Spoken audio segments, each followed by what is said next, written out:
In this video, we'll talk about how to create cells for our UI collection view. Notice that in the UI view and the view controller, we have already created a collection view as a store property that holds the collection view that we'll be using. So we initialize a UI collection view flow layout and use that flow layout to initialize the UI collection view. And then in the view didLoad function, we add the frame. We assign the frame to be the bounds of the root view, which will make it as big as the root view of the UI of the view controller, and then we add it to the subview, add it as the subview of the root view.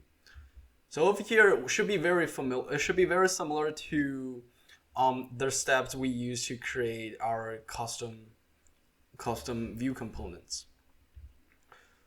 Then the next step, we're gonna subclass to create a collection view cell. We're gonna subclass the built-in UI collection view cell class in UIKit. So for the naming, always try to be descriptive. For example, if we're building an image, a photo app, we will say something like an image cell. Then for subclassing, just use a column, and after that, UI collection view cell. The first step we're going to do, we're going to create a reuse identifier. Reuse identifier is going to be used when we're dequeuing the cells from the data source. So it should be unique from all of the UI collection view cells that you created. Because the reuse identifier stays the same across different instances of that class, it's usually declared as a static value. So you could say something like static let and reuse identifier equal to a string, which is the identifier itself. I would just do something like the class name. The property name here doesn't matter. It's only going to be used when we're registering the cell in the initialization, during the initialization of the collection view. So the next step, we're going to create a custom view components like we've been doing for a while. So for the image cell, we're going to create an image view, which will be an UI image view, and we'll initialize it using the with the closure that we did before.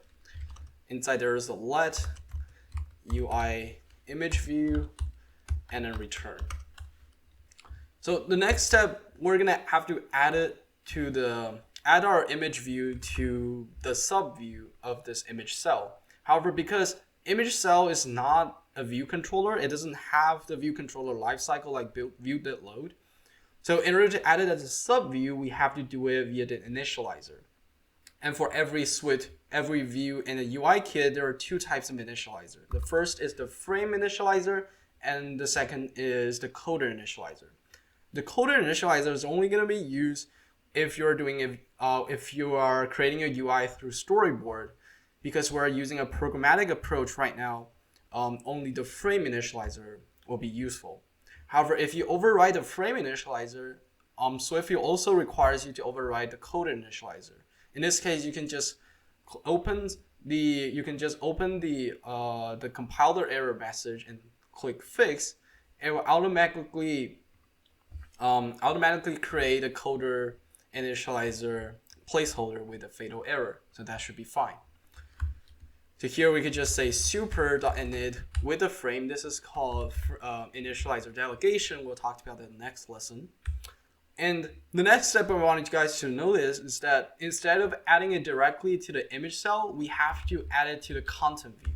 So content view is sort of a special view in which all of the subviews of image cell should reside. So we can, by convention, we shouldn't be adding extra views to the view itself. We should add it to the content view.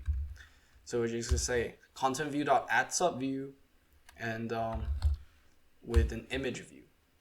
And the final step, we're gonna pin the frame, assign the frame of the image view to the content view's bounds. What this is gonna do, this is gonna assign the size of the content view to be the size of the image view. So no matter So no matter how our image cell resize, our image view always follows that size.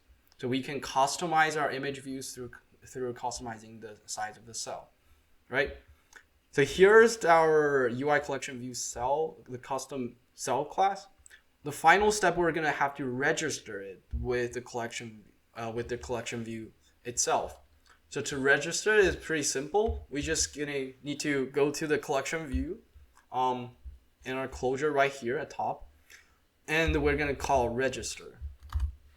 So here there's a couple of options, but you want to select the one with cell class for cell with reuse identifier. So here the cell class is going to be image cell.self.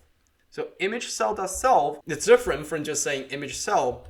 If you're referring to the class, you have to call image cell.self. And then for the reuse identifier, because we have created the reuse identifier property here, we could just reference this using the class property. So we're gonna say image cell.reuse identifier, and now our collection view cell is registered with the collection view. So that's the end of this video. I will see you next time.